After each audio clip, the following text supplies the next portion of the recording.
ईश्वर ने दो ही चीज़ें बहुत अच्छी बनाई हैं, एक भूख और एक टेस्ट। दो ही चीज़ बहुत ही अच्छी बनाई है कि आपको पता चल जाता है भूख का मतलब क्या है, एनर्जी की कमी हो गई है। जैसे गाड़ी पे डैशबोर्ड में बत्ती आती है कि भैया पेट्रोल डलवा लो, उसी तरीके से भूख लगने से मतलब आपके अंदर एनर्जी की कमी हो गई है। खाना खा लो, कितना खा लो, पेट भर के खा लो, अदरवाइज पेट भरने की वो कहाँ। कुछ लोग कहते हैं आपको भूख से 80% खाना चाहिए। मुझे कैसे करेंगे? मुझे मेरी 100% भूख कितनी है कैसे पता चले। एक ने कहा मुझे, मैं देखता हूँ रोज़ की मेरे को 5 रोटी की भूख है 2-3 दिन, और उसके बाद में मैं 3 रोटी कर देता हूँ। तो 3 रोटी करते क्यों हो? नहीं, किसी ने कहा है कि 80% भूख होनी चाहिए। भाई मुझे तो हर दिन 5 रोटी की भूख नहीं लगती है। मैं एक दिन 5 खाता हूँ, एक दिन 4 खाता हूँ, एक दिन 3 खाता हूँ। वो डिपेंड करता है कि मैंने मेरा उस दिन का जो एनवायरनमेंट कैसा रहा है, कितने गुस्से आए हैं, कितना लड़ाई झगड़ा हुआ है, या कितनी मोहब्बत हुई है ना। इन सारी चीज़ों से तो असर पड़ता ही पड़ता है। तो ये वाली चीज़ है, जब आपका जीवन डायनेमिक है तो इसलिए पेट भर के खा लो ना। ठीक है, अब ये बताइए कि चलिए वापस आऊँगी मैं कुछ और सवाल था, लेकिन पहले ये बताइए कि आपने चूँकि घी का जिक्र हम लोगों ने किया अपनी बातचीत में, तो आपके हिसाब से कौन से तेल जी खाने चाहिए, कौन से नहीं खाने चाहिए और कितनी मात्रा में? क्योंकि यहाँ भी आप कहेंगे कि पेट भर के खा लो, तो मतलब वो थोड़ा सा ज़्यादा वो हो जाएगा शायद, या फिर आप बेटर एक्सप्लेन कर सकते हैं। मैं बताता हूँ आपको, सब बताता हूँ। पहले तो मैं आपको एक बात बता दूँ, घी भी 2 तरह के होते हैं, और दोनों के जो देसी घी की अगर हम बात करते हैं, जिसको देसी घी कहा जाता है, क्या आपको पता है 2 तरीके के कैसे घी होते हैं? आप गाय और भैंस की? नहीं, वो बात नहीं है। गाय या भैंस का भी देखिए, एक प्रोसेस होता है घी का, जो एक नॉर्मल प्रोसेस होता है, जो पुरातन ज़माने से चला आ रहा है। वो क्या होता है, दूध से आप मलाई निकालते हो, मलाई को जमाते हो, जो फर्मेंटेशन प्रोसेस से निकलती है, और उसके बाद उसका मक्खन निकालते हो, और मक्खन भी बड़ा चटपटा होता है, और फिर मट्ठा बनता है। बटर मिल्क नहीं, बटर मिल्क तो समथिंग आर्टिफिशियल, जो दही को मथ के पानी में बना लेते हैं। उसी का नाम तो है, हम हिंदी में मट्ठा बोलते हैं, छाछ बोलते हैं। मैं अब आपको बताता हूँ होता क्या है जी। कुछ लोग क्या करते हैं, जैसे दही जमाई, दही को थोड़े से पानी में डाल के उसको मथ लेते हैं, उसको मट्ठा बोलते हैं। वो मट्ठा, या उसको बटर मिल्क उसको बोला जाता है, लेकिन वो बटर मिल्क नहीं होता है। घी जब तक मक्खन नहीं निकालेंगे, जब तक मक्खन निकाल के जो बचता है उसको मट्ठा कहा जाता है। और तो वो जो उस बटर को पिघाल के जो फर्मेंटेशन प्रोसेस से आया, वो जो घी है वो रियली बेनिफिशियल होता है, ऐसा सुना गया, हमें पता नहीं।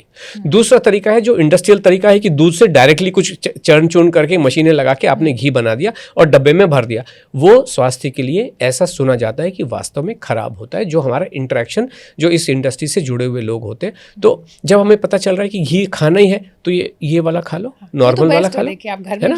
अच्छा, अब आप तेल पे आए। तेल आप क्यों, तेल चम्मच भर भर के तो कोई पीने, एक एक्सपर्ट है, वो नारियल का तेल पिलाते हैं, आप नारियल का तेल ही पीते हैं, बट वो टेकिंग द थिंग्स टू फार। आप या तो छौंक लगाने के लिए पी, या तड़का लगाने के लिए करते हो, तो कर लो ना। लेकिन उसके लिए भी हमारा ये मानना है कि आपको सरसों का, तिल का, मूंगफली का और नारियल का, इसके अलावा और कोई, इन्होंने फलों में से भी तेल निकाल दिया। ऑलिव क्या है, फल है, जैतून, उसमें से तेल निकाल दिया। क्यों? अंग्रेजों के यहाँ कुछ होता नहीं था, तो जिसमें से मिला। अभी इन्होंने चावल में से भी तेल निकाल दिया, राइस ब्रान ऑयल, फूलों में से सनफ्लावर ऑयल, फूल में से भी तेल निकाल दिया। ये चीज़ें उचित नहीं है, और इसी वजह से लोग बीमार। अब बाद में कभी कहते हैं इसमें सूफा है, कभी कहते हैं मूफा है, कभी कहता है पूफा है। क्या है नॉनसेंस। एक दिन कहेंगे बहुत अच्छा, होता है, कुछ नहीं होता है, कुछ नहीं होता है। हम लोग तो हिंदी में फूफा जानते हैं। हाँ, फूफा और फूफा बहुत इंपॉर्टेंट होता है जी, बिल्कुल। सबसे इंपॉर्टेंट व्यक्ति अगर किसी परिवार में, तो वो फूफा होता है, ठीक है ना। तो इसलिए इन सब चीज़ों पे कुछ भी, किसी को आज कहेंगे फूफा है, इसमें ये फलाना है, कल को कहेंगे नहीं है। आज आपने अभी कहा थोड़ी देर पहले कहते थे ये देसी घी नहीं खाना है, आज कह रहे हैं देसी घी खाना है। बैठे हुए लोग देसी, अमेरिका वाले कह रहे हैं बॉस, हिंदुस्तान ने किसी दुनिया को, मानव जाति को कोई चीज़ दी है तो वो देसी घी दिया है। वाह वाह वाह, हिंदुस्तान के लिए तालियां।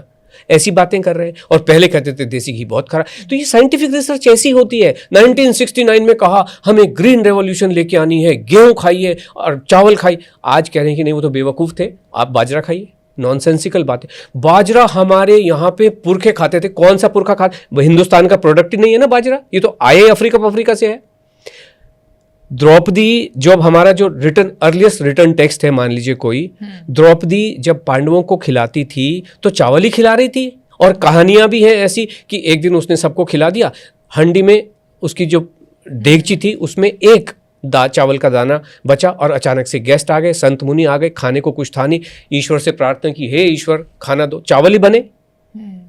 संदीपनी जो कृष्ण जी के गुरुदेव थे, जो आश्रम था संदीपनी जी के यहाँ, कृष्ण जी का एक बाल सखा थे सुदामा जी, कृष्ण जी से मिलने गए, बाजरा लेके गए थे, चावल लेके गए। क्यों? अगर बाजरा इतना ही पुरातन है तो बाजरा क्यों नहीं लेके गए? होता ही नहीं था। हमारे आज जो मैं बार बार यही बात कहता हूं, आप जब आज टीका लगाते हो, माथे पे बाजरा लगाते हो टीके के ऊपर या चावल लगाते हो? अगर बाजरा, क्या आप तो हिंदू हैं, आपकी पूजा की पद्धति में, किसी भी पूजा पद्धति में बाजरा इस्तेमाल होता है? मान लीजिए कोई एक बंदा है 70 किलो वजन मान लीजिए जी, और वेट लॉस ऐसा जरूरत नहीं है, मेरा थोड़ा बहुत फैट है, नहीं जो जैसी भी बॉडी हो वो अपने से खुश है उससे, अब वो भी यही सेम डाइट अगर खाएंगे, सेम जो आप बता रहे हैं कि पेट भर खाएंगे, तो उनका वेट लॉस होगा या नहीं होगा? मेंटेन रहेगा। मतलब क्या होता है, वेट लॉस तो होता ही है। होता ये है कि आप एक स्टैंडर्ड वेट, हर व्यक्ति का एक स्टैंडर्ड वेट होता है जो होना भी चाहिए। अभी जैसे बोन को तो कम नहीं कर सकते, तो वो जो वेट है वो है। हमें ये देखना है कि आपका फैट आपके ना रहे, जो मतलब बड़े बड़े पेट हो रखे हैं, बड़े बड़े मतलब अननेसेसरी दिखाई देता है, जो फैट जहाँ पे भी इकट्ठा हो वो निकल के आपको चला जाएगा। मैं कह रही हूँ कि मान लीजिए किसी को वेट लॉस या फैट लॉस जो भी है, जैसे तो वो खाना खाएगा तो हेल्थ अच्छी हो जाएगी, और जहाँ पे जो फैट है वो पिघल के चला जाएगा। अगर फैट किडनी पे है वो फैट चला जाएगा। अगर किसी को डबल चिन हो रखी है, पता ही नहीं चलता, लोगों के गर्दन एग्जिस्ट ही करती नहीं है, गाल ऐसे हो जाते, वो सारे छोड़ के चले जाते।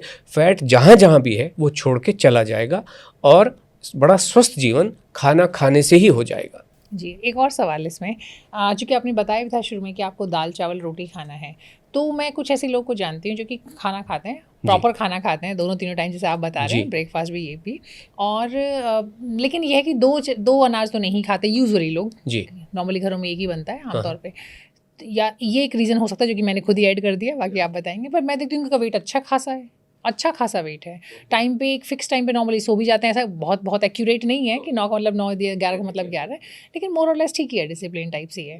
तो फिर उनका रीज़न क्या है? हाँ, देखिए रीज़न क्या होता है, ये जब तक उनके पूरे रूटीन को मैंने आपसे ये कहा कि हम हर व्यक्ति के 24 घंटे के एक एक मोमेंट को देखते हैं कि वो कर क्या रहे हैं जी, तभी पता चल पाता है कि क्या होता है। नहीं, मैं ऐसे ही पूछ रही हूँ, जनरली होना नहीं चाहिए। अगर इस रूटीन को फॉलो करेंगे तो जीवन में कोई भी प्रॉब्लम होनी नहीं चाहिए। अगर होगी तो ठीक हो जाती है। और जो आपने बिल्कुल सही कहा, प्रॉब्लम ठीक होने में या ये आभास होने में कि मेरी प्रॉब्लम ठीक हो रही है, 7 दिन से ज़्यादा का समय लगता नहीं है। 7 दिन में आपको पता चलने लगेगा कि जीवन में तो बड़ा कल्याण हो रहा है। मैं जैसे जो टीचर्स हैं जो बच्चों को बहुत डांटती है, वो कहेंगे 7 दिन में, 7 दिन में तो छोड़िए, एक ही दिन में जिस दिन वो लेडी मैंगो खाना शुरू करती है, कहते हैं आनंद ही आ गया, जीवन तो तृप्ति हो गया। खैर ये तो मैं एग्री करती हूँ, खाने से आपको संतुष्टि, तृप्ति, कुछ भी कह लीजिए, मिलती है, और वो भी मनपसंद खाने के लिए। अगर मैं आपके ऊपर कोई बंदिश नहीं लगा रहा, हम तो ओपनली बोलते हैं, मैं तो आपको कोई रेसिपी हम तो देते नहीं है। हमारी एक ही रिक्वायरमेंट होती है, हर घर में हर समय 4 कैटेगरी, 4 वैरायटी के फ्रूट होने चाहिए, बस उतना ही।